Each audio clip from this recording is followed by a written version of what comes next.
Hey Bioteam. So you guys have learned that all organic molecules have carbon inside them, and because carbon is able to bond with 4 different elements, it's able to form incredibly large molecules called macromolecules. That is, it's able to form very large molecules by joining together these smaller pieces. And so we call these smaller pieces monomers, and the larger strands of molecules polymers. Yeah.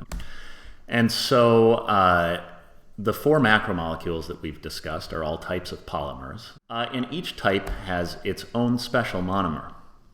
The monomer of a carbohydrate is called a monosaccharide, which literally means a single sugar.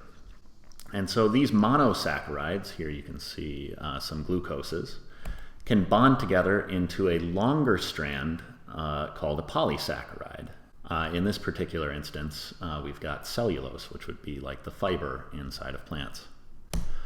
Lipids, meanwhile, have 2 different types of monomers. The first type is a fatty acid, which you can see has this long strand of carbon and hydrogen, which can get used as a cell membrane, or it can be used as an energy source by breaking apart all of these high-energy carbon and hydrogen bonds. And the other type of monomer would be a steroid, and steroids tend not to bond together into long strands, but rather get used as single messengers between different cells.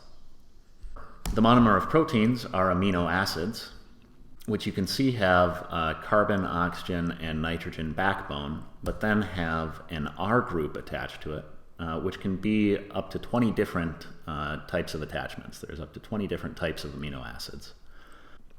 Okay. And last, the monomer of a nucleic acid is a nucleotide. And so nucleotides have 3 parts to them. They've got a phosphate and a sugar, which form the backbone of a DNA or an RNA helix.